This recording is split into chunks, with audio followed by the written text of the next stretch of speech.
Las voy a poner silenciar.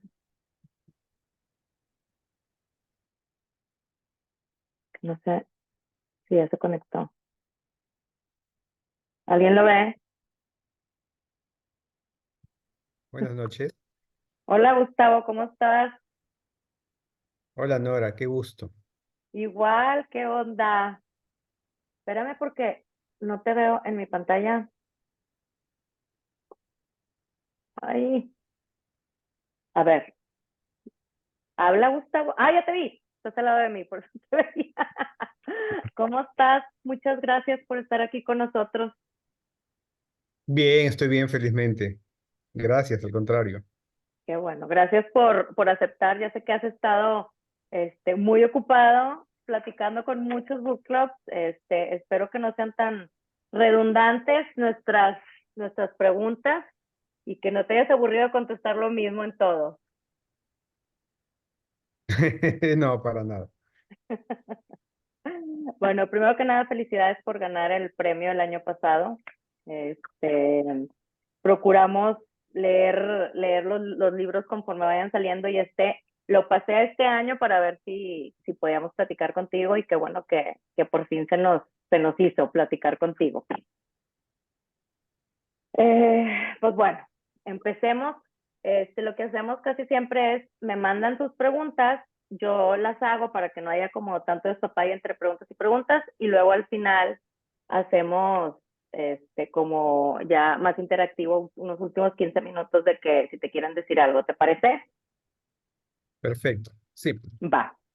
Bueno, pues una de nuestras principales, veníamos de leer un libro en donde trataba de qué tanto podíamos vivir, o sea, si podríamos decidir, digo, si podríamos decidir saber cuándo morir, si querríamos saber o no y todo eso. Entonces, luego les pongo este libro y fue como, ¿por qué el mismo tema? ¿Y por qué hablar de la muerte? ¿Y por qué hablar de, pues temas complicados, ¿no? Entonces, ¿de dónde surgió para ti la idea de hablar de ancianos, de hablar de la muerte, de hablar de eutanasia, de temas pues complicados en países latinoamericanos en donde la religión forma como gran parte de la vida de muchas personas?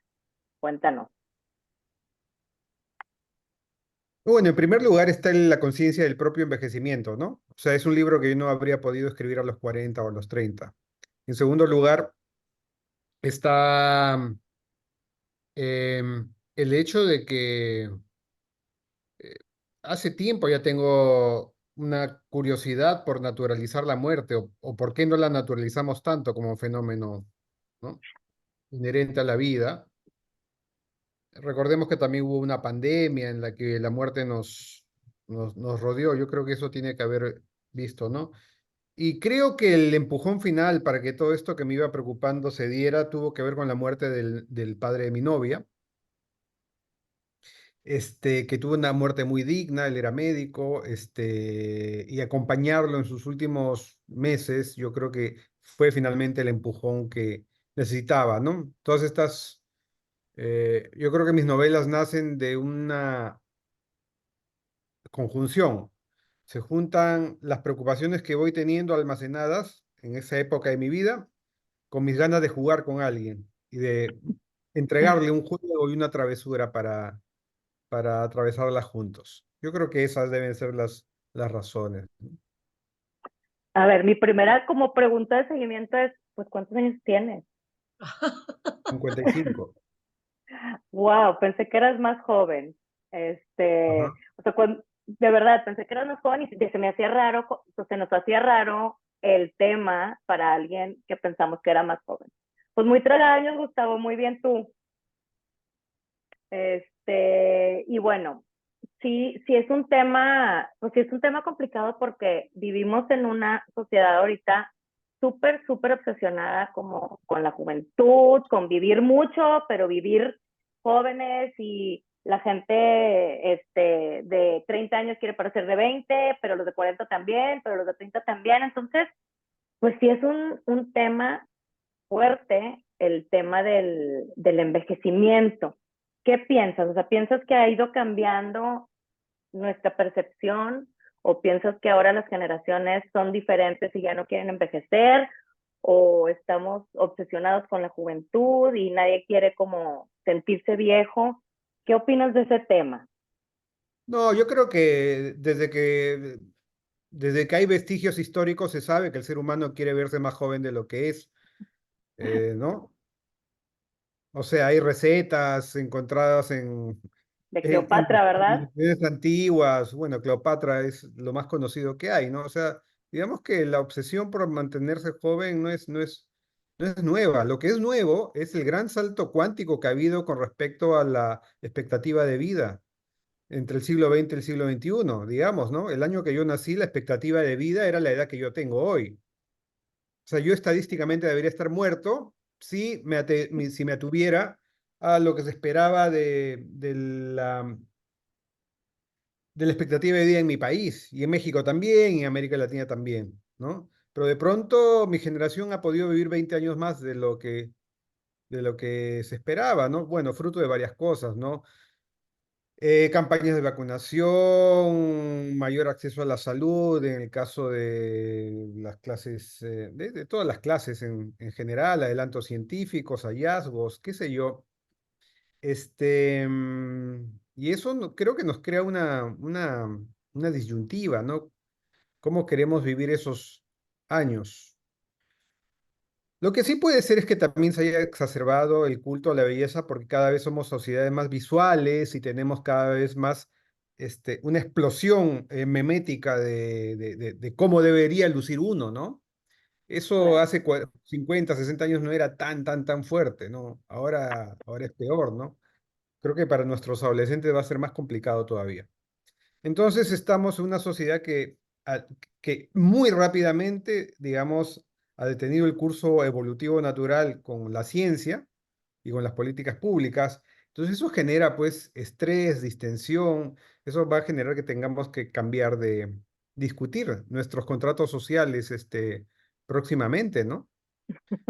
100%. Ya empiezan a haber ese tipo de discusiones, ¿no? El tema de las pensiones, el tema de qué hacer con esta vida que nos sobra, cómo emplearla, por qué cada vez hay más Alzheimer. Bueno, obviamente, pues estamos durando más, o sea, estamos siendo más ancianos y nuestros cerebros pues envejecen cuando hace 50 años deberíamos haber estado muertos y no se nos hubiera notado. Entonces, hay tantas cosas que están cambiando y creo que el hecho de que yo haya escrito este libro responde a esa preocupación que deben estar teniendo mucha gente creadora de contenidos a la vez, ¿no? Sí, o sea, sí es un tema complicado y creo que se va a ir, como dices, complicando cada vez más porque pues ahorita la expectativa de vida es de 87 por ahí y en 50 años a lo mejor va a ser de 100. A mí se me hace demasiado, o sea, justo eso platicábamos en el otro libro y yo decía, es que, como, ¿por qué querríamos vivir tanto? O sea, ni viviéndolos bien, a mí me interesa vivir tanto, pero, pues sí, como humanidad, como tienes razón, siempre hemos estado obsesionados no nada más con la juventud, sino como con la vida eterna, vivir muchos años. Y este libro te hace como enfrentarte con esos temas. Y no nada más en nosotros mismos, porque a lo mejor, bueno, aquí la media de edad no es tan alta, pero lo vemos el tema del envejecimiento con nuestros papás. Y es un tema que también, pues como que te toca así de frente porque dices, claro, o sea, ya están en una edad en que sus cuerpos les fallan, sus mentes les fallan, sus habilidades les fallan. Y pues como hijo, cuesta ver a tus papás pues como disminuidos en esos sentidos, ¿no? Entonces, es un libro que te enfrenta no nada más como a cosas personales, sino lo ves en, pues reflejado en tus papás. ¿Tiene algo que ver tú, o sea, tiene algo que ver tus papás con este tema o nada más fue el tema de lo que platicaste de la pandemia, el novio el papá de tu novia? O sea, yo creo que em, en todo ser humano la relación con sus padres está latente en todas las circunstancias, en todas las esferas, así no nos demos cuenta, ¿no? Y si no son los padres, son las figuras paternas, maternas, ¿no? Que nos acompañan a lo largo de la vida. Entonces, por un lado, yo creo que mi suegro, pues, terminó siendo una figura paterna, aparte de la amistad que nos teníamos, definitivamente. Este, mm, yo creo que ver envejecer a mi madre también ha tenido que ver con la sensibilización, ¿no? Que he tenido, ¿no? Eh, Mi abuela ha sido una figura materna y ella me crió, mi abuela materna, ¿no? Ella era una anciana, obviamente, cuando me criaba de niño. Entonces, yo creo que el haber observado ancianos a lo largo de mi vida ha sido el principal insumo desde un punto de vista de inspiración para que la novela tenga finalmente ancianos, ancianas medianamente creíbles. Eh, o sea, decimos siempre que todo escritor tiene que ser antes un lector, y eso es indiscutible, pero se habla menos de que, además de ser un lector, tiene que ser un observador. Yo tengo más de 50 años observando ancianos alrededor de mí. Y creo que había ahí una veta de recuerdos, de memorias eh, que que de pronto, sin darme cuenta, terminé explotando, ¿no?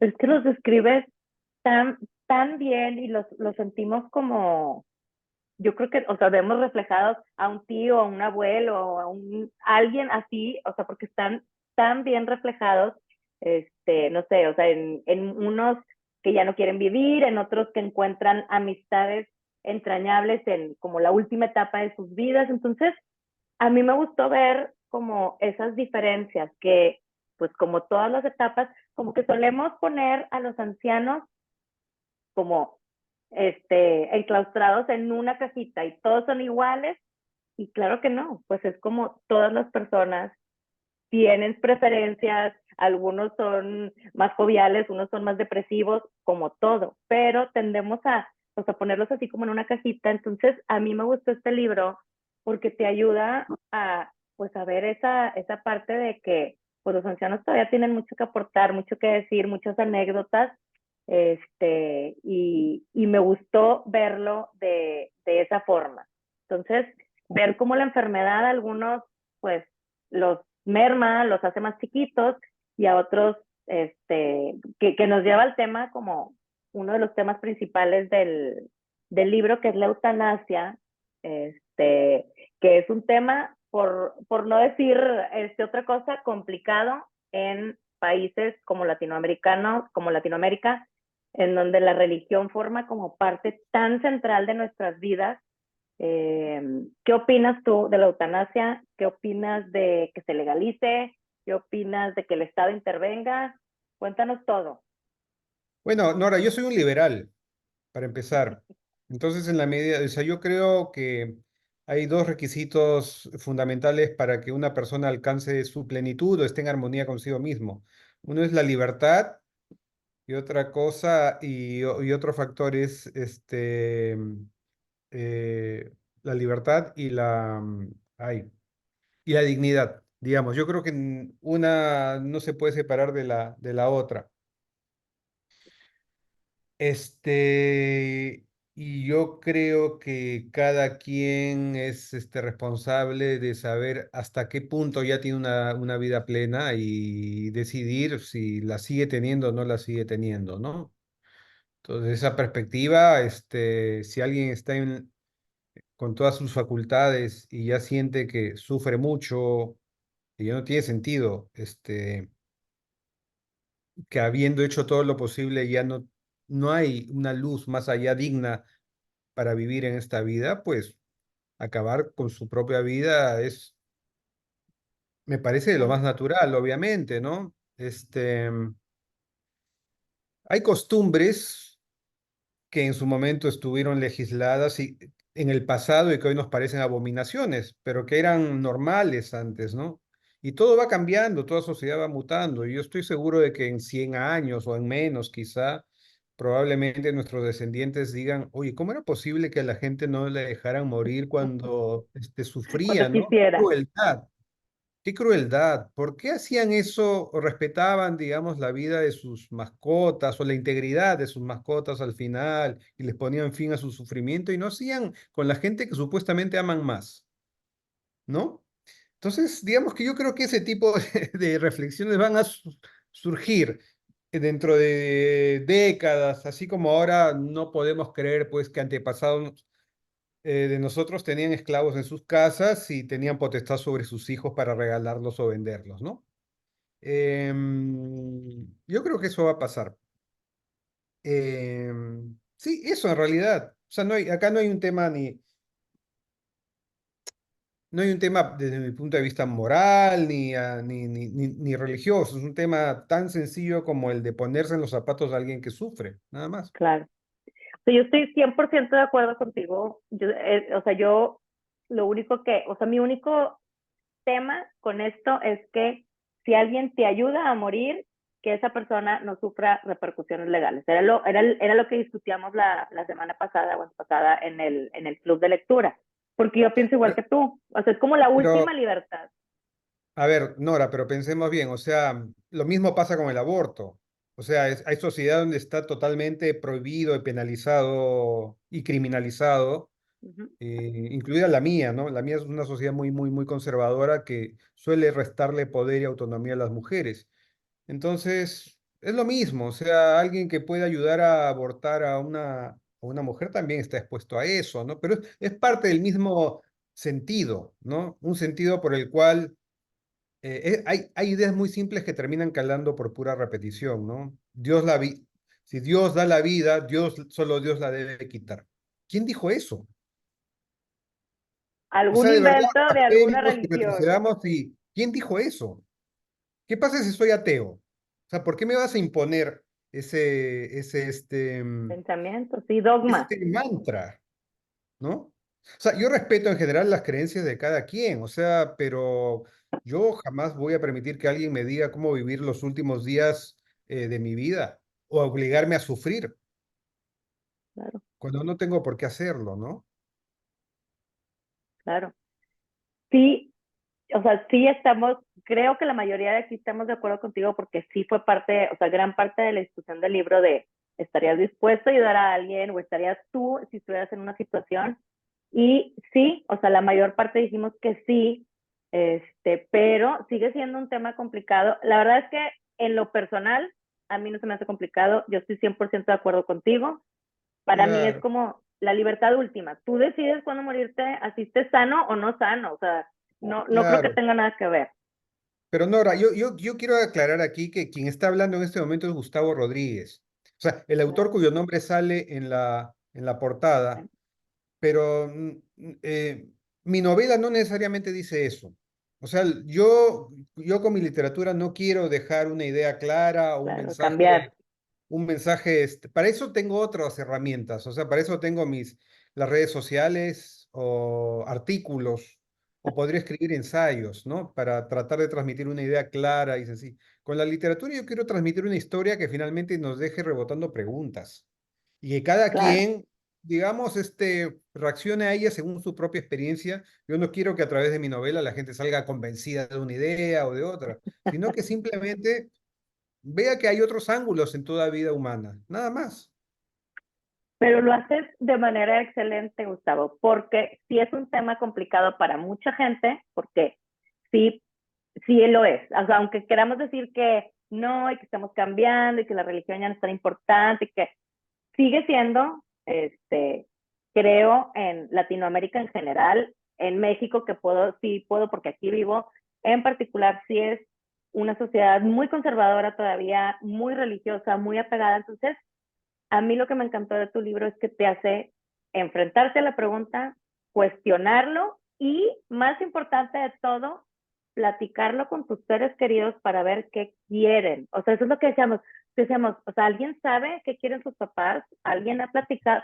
Porque a veces también el tema de la muerte causa estrés y hay gente que no platica de la muerte, no habla nunca de ese tema porque le causa problemas. Entonces, a mí me encantó, que es como, bueno, pues yo ya le dije a mi papá, o yo ya platiqué con mis papás de qué quieren hacer, o qué pasaría. Entonces, a mí me gustó tu libro por eso, porque sí sé que no tienes como ninguna postura en el libro de a favor ni en contra, o sea, estás nada más planteando lo que pasó, pero me gustó como literatura que te da pie, como la hace mucha literatura, o sea, que es lo que nos hace cuestionarnos y preguntar más allá, o sea, llevarlo más allá del libro. Entonces, me gustó mucho este libro porque al cerrarlo nos dio para platicar con gente, cuestionarte qué quieres tú, qué harías, y eso es lo importante de este tipo de literatura en estos temas, creo yo, que todavía son complejos, que todavía no están legislados, que todavía a la gente le da miedo, estrés, temor, platicar de ellos. Entonces, sí me gustó que, sí entiendo que tu postura como autor es muy diferente a lo que planteas en el libro, pero sí creo que aún el libro, sin plantear una postura hacia a favor o en contra, te hace cuestionártelo y te hace poder platicarlo más allá pues, con tus seres queridos, que a fin de cuentas, pues si tenemos papás que están ahorita sanos o que están con problemas de salud, pues vamos a tener que enfrentarnos a eso y a mí me gustaría lo que tú dices, que sea con libertad de lo que ellos quieren y con dignidad, eh, que yo sí siento que es como la libertad máxima de una persona, ¿no? O sea, porque tengo que esperarme a morir, o sea, que nada más te estén prolongando la vida aunque estés sufriendo, pues porque la medicina sí lo dicta, ¿no? Entonces, pues sí fue un libro que nos hizo cuestionarnos mucho, me gustó mucho eso, porque nos hizo platicar con nuestros papás de temas pues que no nos gusta platicar porque nadie se quiere imaginar a sus papás sufriendo y muriendo y en un proceso de enfermedad. Entonces, de verdad, en ese sentido, muchas gracias porque tu libro sí, o sea, nos lo pone aquí de frente, no puedes como, bueno, después lo veo, o sea, te lo pone aquí, cierras el libro y dices, madre, tengo que ir a ver con mis papás ahorita para ver qué quieren hacer, ¿no? Y eso me gustó, que les das como la dignidad de tomar la propia decisión. Y creo que eso es algo que pierdes cuando vas envejeciendo, ¿no? Porque hasta tus hijos empiezan a tomar decisiones por ti. Sí, sí, de alguna manera, eh, en primer lugar, creo que la literatura, entre otras cosas, toca, toca temas incómodos, o sea, se nutre del conflicto, obviamente, pero además mucha de la literatura toca temas incómodos que no se tocarían de otra manera. Y en segundo lugar, a veces puede darle voz a gente con la que no, o sea, que usualmente no la tiene, ¿no? Claro. Entonces, desde ese punto de vista, pues me alegra si es que ha contribuido a que ustedes puedan hacerse preguntas que usualmente no se hacen en la cotidianidad. Gracias, gracias por eso. Gracias por ponérnoslos así tan de frente. Este, ¿Aprendiste algo que no sabías sobre la vida y la muerte con este libro? Al hablar tanto del tema, al platicarlo una y otra vez con tanta gente. Este, yo creo que más que aprender, confirmé un par de nociones. Eh, la primera es que uno empieza a morir no biológicamente, sino a morir, ¿cómo diría? ¿Cómo lo diría? Em, em, de manera Anímicamente. anímicamente, quizás sea la palabra, en efecto, este, cuando empieza a perder referentes alrededor, o sea, cuando ya no puede compartir sus referentes con nadie más, empieza a quedarte solo, no físicamente, no biológicamente, sino ya tu mundo se va descomponiendo como una tableta de Alka-Seltzer, ¿no? Es decir, cuando ya nadie más entiende el chiste que entendía tu generación, ya no se escucha la música que tú escuchabas, cuando ya no está el cine al que ibas, cuando ya derrumbaron las casas que te servían de referencia, cuando ya no existe tal café, cuando ya no empieza a desaparecer la gente que te entendía esos códigos, empiezas tú también a esfumarte, ¿no? Ese es ¿Sí? el temor al que le tiene pues Los siete magníficos, ¿no? Los siete magníficos, digamos, tienen ese gran temor. Claro, yo radicalizo esa idea con ellos. Y la otra noción que sí reconfirmé es que el verdadero éxito de la vida de uno no está en lo que has acumulado, sino en cuánta red afectiva tienes alrededor tuyo, ¿no? Cuánto Ay, cariño, qué bonito. cuánto cariño has logrado acumular. ¿Cuántas personas pueden abrazarte de manera aleatoria un día cualquiera, espontánea, un día cualquiera? Digamos que ese es la gran medida del éxito, digamos. A eso quisiera llegar yo de viejo, ¿no? Muy distinto a lo que yo pensaba a los 18, ¿no? Quizás porque yo venía de un entorno muy precario, machista, o sea, pensaba que el éxito era acumulación, tener tal marca de carro, ¿no? Tener estos indicadores de riqueza, entre comillas, material. Y no se trata de eso, ¿no? ¿Cuánta gente con dinero hay muy infeliz por ahí, ¿no? Pero qué bonita manera de ponerlo. O sea, me encantó. Espero que alguien lo haya terminado de escribir porque estoy tratando de escribir y poner atención, pero ya vi que sí lo apuntaron. Pero qué bonita manera de ponerlo y creo que es algo que solo entiendes como con la madurez, ¿no? O sea, porque no es algo que diría alguien a los 18 años. Esto es algo que piensas a los 40, a los 50, a los 60 y cada vez lo vas como confirmando más, ¿no? Entonces, qué bonita manera de, de ponerlo, me encantó. Este, ¿Crees que hay verdades universales con el tema de la muerte? O sea, ¿crees que todos tenemos miedo a la muerte o tenemos miedo al cómo o tenemos miedo al estar solos? Es un gran tema también en tu libro. Pero bueno, si quieres contestar esta pregunta y luego seguimos con el tema de la soledad. Sí, yo creo que hay grandes temores que cruzan a la humanidad, ¿no? El miedo a lo desconocido, más que el miedo a la muerte, yo creo que es el miedo a lo desconocido, lo que nos signa a todos, eso. Sí, el miedo a estar solo definitivamente, a unos les toca más que a otros, ¿no? Entonces, probablemente esos sean los,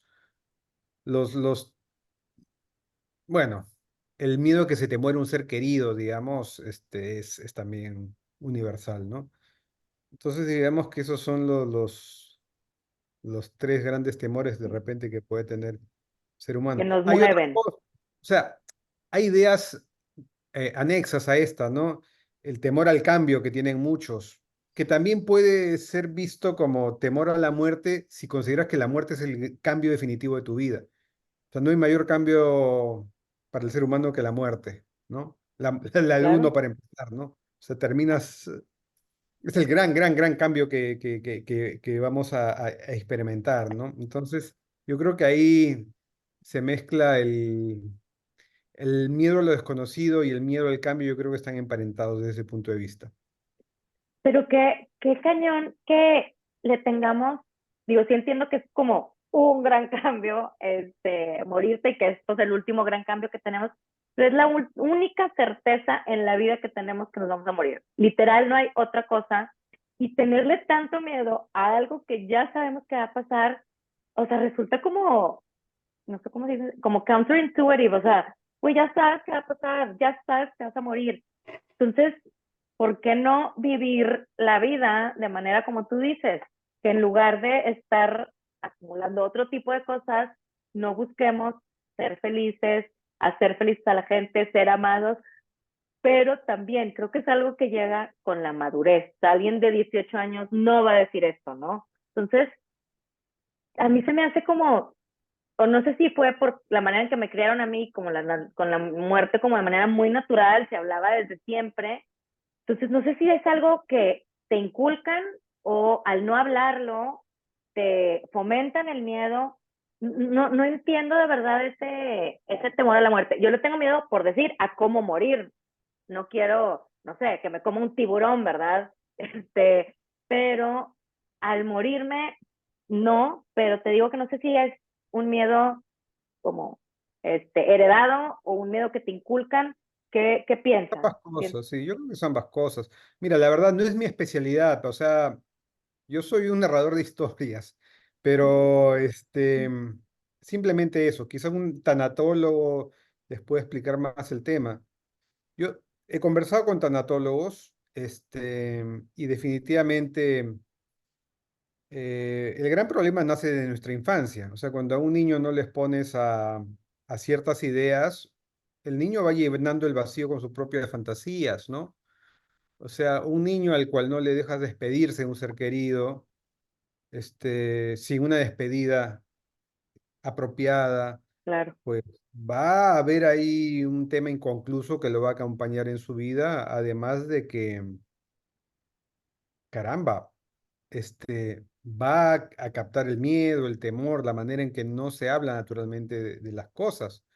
Y los niños que son tan perceptivos y tan imaginativos, pues llenan de pesadillas sus temores, ¿no? Si claro. desde niños nos dijeran, ¿no? Hablarán de la muerte, sí, hijito, todos nos vamos a morir, tranquilo, pero bueno, acá seguimos como especie y reproduciéndonos cada vez más, somos más que antes. Este, yo no digo que no tendríamos duelos, o sea, obviamente sufriríamos, tendríamos mucha tristeza, lloraríamos, pero yo intuyo que los duelos no serían tan crueles como suelen ser ahora, ¿no? O sea, si desde pequeños estuviéramos orientados y supiéramos, al menos intelectualmente esto, y nos pusiéramos en esa instancia ya con antelación, creo que seríamos una especie más sabia, que no tendríamos, ya lo dije, duelos tan complicados muchas veces, y que también nos aferraríamos a la vida con más pasión, quizá. Claro, 100%, o sea, vivir la vida con más pasión es una bonita manera de ponerlo.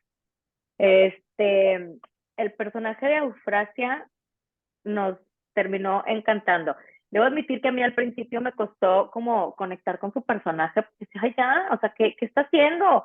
Pero después la terminé amando y me encantó su convivencia, su interacción con los siete fantásticos, ella y Pollo, que se me hizo fantástico y de verdad creo que todos deberíamos de aspirar a ser como Pollo, que llega y llega a revolucionar ese grupo de amigos que tenía como toda la vida. Entonces, o sea, ¿por qué pensamos que cuando creces ya no puedes como hacer cosas Cambiar. nuevas, conocer gente nueva? Ah, Y eso es parte de lo que decías al principio, ¿no? Que pierdes como esa o el chiste es no perder esa habilidad de asombro, de buscar descubrir, de buscar hacer cosas nuevas, porque es cuando te haces, o cuando anímicamente, como lo pusiste, cuando anímicamente empiezas a morir, cuando ya nada te sorprende, ¿no? Entonces, el personaje, estos dos personajes nos terminaron encantando, son pues como complejos y sencillos a la vez, ¿no? Entonces, en el tema de Eufrasia, y su trabajo con ancianos, ¿crees que sea como vocación? ¿Crees que sea, pues sí, o sea, que sea como así, no sé, ser maestro es una vocación, ser escritor es una vocación? ¿Crees que trabajar con ancianos deba ser una vocación o termina siendo como, pues sí. bueno, es un trabajo más? No, yo creo que quienes son buenos en algo es porque tienen vocación para ello, ¿no? Yo creo que Eufrasia no solo tiene la paciencia, sino tiene una empatía tan grande. Yo creo que el rasgo con el cual que más le inculqué a ese personaje fue la empatía, porque solo una empatía más allá, mucho más allá de lo normal puede explicar que pueda hacer las cosas que terminó haciendo, ¿no? Claro, Y de acuerdo, a mí la señora Pollo a mí me parece fantástica, no sé de dónde salió. Yo creo que de alguna manera es un homenaje a las pioneras, a las mujeres ay, qué de bonito. otras generaciones que han hecho camino, ¿no? Que se atrevieron a hacer cosas, o sea, nuestras madres o abuelas, que algunas de nuestras madres o abuelas hicieron cosas, les estaban vedadas a su grupo social, ¿no? Y ella creo que es una especie de homenaje a ello. Qué padre porque sí, o sea, sí o sea, tengo como el ejemplo de lo que estás diciendo de que empiezas a morirte muy joven o que sigues siendo como una niña disfrutando de la vida con mis dos abuelas que ya fallecieron. La de mi lado paterno era súper amargada, siempre estaba enferma, fatal, ¿no? O sea, ella se estaba muriendo desde que tenía 30 años. Y mi otra abuelita, o sea, era divertidísima, se la pasó viajando con sus amigas en silla de ruedas, pero iba con las amigas, se la pasaban haciendo bromas, hablaban por teléfono haciendo bromas, o sea, muy divertido.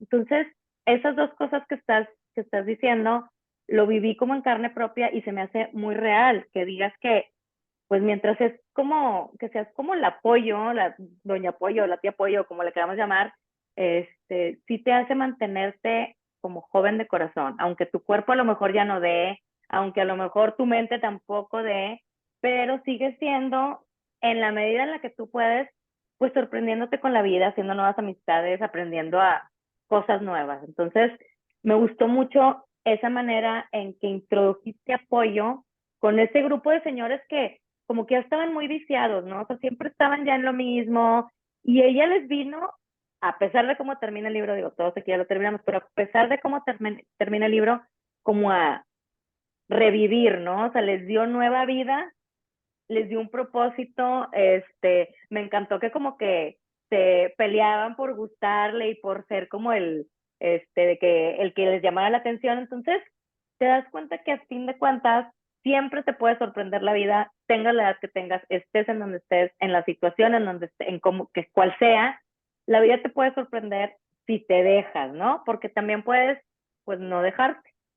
Entonces, es bien bonita tu manera de ponerlo así, porque la primera parte, o sea, como que siento que dio un giro muy grande el libro entre el principio que yo dije, madre, es este libro, o sea, me va a hacer cortarme las venas con Carmen. Y luego cuando llegó acá con Pollo dije, no, o sea, es que es un libro como, termina siendo un libro bien bonito, me encantó, o sea, es un como, me terminó gustando mucho el final y ya no me quería cortar las venas al final, aunque al principio sí, y me gustó mucho eso que hiciste con esos personajes. Entonces, muy buenos personajes, muy bien escritos, muy divertidos y seguro a todos nos hizo recordar a alguien en particular en nuestra vida este apoyo. Gustavo, dame un segundo. Oigan, Cari, tomamos la foto de una vez. Podemos tomar una foto, Gustavo, de una vez, porque luego todo el mundo tiene que ir por hijos y así. Y luego, si quieren, ya seguimos con preguntas. Entonces, Sí, a saquen ver, sus libros, oigan. Sí, Cari la va a tomar. deja poner el libro. Si tienen el background de lo del libro, necesitan poner el libro enfrente de ustedes, porque si no, no se va a ver, oigan. A ver, ahí voy, espérenme.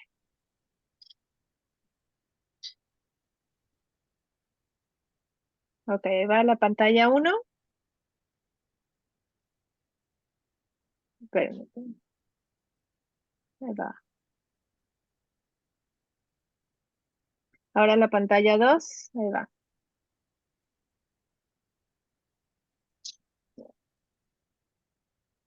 Nada más, por si acaso. Y listo, solo somos dos pantallas. Deja ver que se hayan guardado aquí. Gracias, Sí, Cari. aquí están. Listo. Gracias, Cari. No, ¿de qué? Perdón, Gustavo, pero tenía que interrumpir porque luego empiezo a ver que se empiezan a salir de que para ir a recoger niños o hacer de cenar, entonces de una vez. Oigan, si quieren, no terminé de hacer todas las preguntas para dejárselas a ustedes para que las hicieran, oigan, entonces si quieren empiecen a levantar la mano para platicar con Gustavo los últimos 15 minutos. ¿Te late, Gustavo? Sí, está. Sí, pueden ser 10, disculpen que les diga eso. Lo que pasa Sí, es que claro. hay un inconveniente que acaba de ocurrir. O sea, No, no pasa nada. Si te tienes que sí, ir ya, digo, nos despedimos de ahorita, no te preocupes. no, no, yo creo que con 10 puede ser, sí. Va, perfecto, 10 minutos. Vane, Hola Gustavo, pues muchas gracias por este libro. Yo la verdad soy bastante conservadora, me causó mucho conflicto porque me sentía de acuerdo a veces y yo decía, no, pero al final no está bien, es matar, ¿sabes? Entré como en este debate, pero que me gustó porque te hace pensar y te hace ver desde otra perspectiva. Pero a mí lo que más me llamó la atención de tu novela es, bueno, así lo interpreté yo, que la eutanasia se propone como para tres tipos de muerte diferente. La primera era, creo que es Carmen, ¿no? Se llama la señora que estaba muy sola, muy enferma, muy viejita, ya alucinaba y veía películas en el techo y así como que te da una ternura que de verdad está sola, sola, sola, ¿no? Enfermita. Y luego Mm. están los 7 súper fantásticos amigos que están sanos, aunque están viejos, pero están sanos y conscientemente toman esa decisión por lo que ya platicamos, que no quieren, pues que se les vayan, eso que ya es su vida, ¿no? Que es a los que se tienen unos a los otros. Y por último, pues Eufrasia, nuestra heroína, que ella sí tiene una enfermedad terminal dolorosa, por así decirlo, ¿no? Entonces, yo, para mí entré como en este conflicto de decir, bueno, es que en el caso de Eufrasia, pues chance y sí no estaría tan mal para que no sufra, porque de todas maneras ya se va a morir, o sea, tiene el tiempo súper contado. Y en el caso de la viejita, pues porque me dio ternura. No sé si me estoy dando a entender en mi revoltura de ideas, pero que quisiera ver tú cómo viste esos diferentes, o no sé si yo lo interpreté muy mal, pero lo vi así como No, sí, diferentes. sí, gracias Vanessa por tus palabras, te agradezco mucho. En realidad, en estricto, no todas son eutanasias, ¿no? Yo creo que la del doctor Jack Harrison quizá puede ser vista como una eutanasia y la de Eufrasia también, ¿no? Eh, la de los 7 magníficos es una muerte grupal, extrañísima. En realidad, no sé si califica ni siquiera como muerte asistida, porque como bien lo dices, no estaban mayormente enfermos, ¿no? La de Doña Carmen sí quizá pueda ser descrita como una muerte asistida. Pero claro, nuevamente, yo quería, más que la eutanasia o términos o formas específicas de morir, yo quería hablar de dignidad en todos sus aspectos. Y claro, para hacer una novela, pues, eh, matizada, yo necesitaba casos distintos uno de otros, ¿no? Si no, ¿cuál es la Claro. gracia? Solamente poner el mismo tipo de experiencia de ancianidad, ¿no? Entonces, sí, tuve que diseñar bien ese tipo de relaciones entre Eufrasia y los demás ancianos que cuidaba. Gracias. Pues te felicito, súper logrado. Yo sigo con conflicto cerebral, pero muy contenta con tu libro. Muchas gracias. Gracias, Vanessa. Te digo, Gustavo, que sí hubo un gran debate entre sí, no, está bien, está mal. Lola,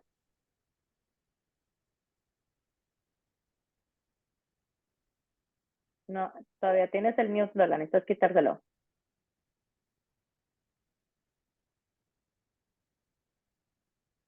No, Creo que ahora lo logré. ahí está, ahí ¿Sí? está. Sí, ¿Me oyen? ¿No? sí, Ahí está. Ok. Hola, Gustavo. Muchas gracias por todo.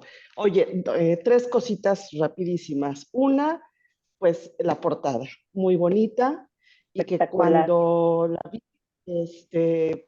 porque claro, muchas veces yo soy de las que compro libros pues por la portada, así como de venga, y mucho colorido, mucha felicidad, ¿verdad? Entonces, cuando le fui entrando al tema primero, no encontraba mucho la relación, ya después, claro que sí, pero muy bonita, ¿no? La segunda, pues el título, Los 100 Cuyes, ¿verdad? O sea que esta idea que nos vas explicando del pago o el pago, o de dónde te salió esa idea de formar, ¿verdad? Esa forma de pago para también darle título a tu obra. Y por último, nada más brevemente, ¿cómo te tomó la sorpresa del premio? Eh, ¿Cómo te tomó la noticia que estabas Eh, haciendo? Y cuando dieron la noticia en Eufrasia y en Los 7 Magníficos, nada más. Y felicidades. gracias, Lola. Sí, lo del pago, o sea, lo de la metáfora de la contraprestación del servicio, ¿no? Fue algo que salió mientras diseñaba la novela. O sea, yo pensaba que Em, me puse en los zapatos de Eufrasia, me puse en los zapatos de los viejitos que cuidaba, sobre todo de doña Carmen, y me dije, oye, si en esta premisa existe una sicaria misericordiosa y los sicarios cobran, Guau. ¿cómo le doy la vuelta ¿no? A los códigos que tenemos sobre asesinato en serie pagados, de alguna manera? O sea, un sicariato misericordioso. Y a mí se me ocurrió el lanzarle un salvavidas moral a Eufrasia la primera vez que le ronda la idea y la primera vez que la tientan con el dinero, ¿no? Y por eso a mí se me ocurrió crear una moneda alternativa que no sonara al vil dinero, ¿no? Que no contaminara al amor que ella le tenía a doña Carmen, ¿no? Me pareció que crearle el mito de los 10 cuyes del que hablaba su tío, de los que hablaba su tío, eran, sí, me pareció una salida honrosa para ella, ¿no? No sé, en Medio Oriente hubieran sido 10 corderos, qué sé yo, Camellos o algo. 10 camellos, quién sabe, ¿no? Pero bueno, en Perú, y en los Andes centrales, que es donde los cuyes se comen y se crían, pues me pareció simpático. Y lo del premio, bueno, me agarró dormido. Eran las 4:20 de la mañana y me agarró la llamada de España, ¿no? Y yo no sabía cómo reaccionar, honestamente, ¿no? Fue totalmente sorpresivo. Me dijeron, después de decirme todo esto, me dijeron, bueno, búscate una camisa bonita que sales al mundo ahorita, en un par de horas, ¿no? Así fue. Qué padre. Gracias, Lola. Qué divertido, Gustavo. Quiero aprovechar Eh, de decirles que voy a estar en México en marzo. Voy a estar en ya 3 ciudades.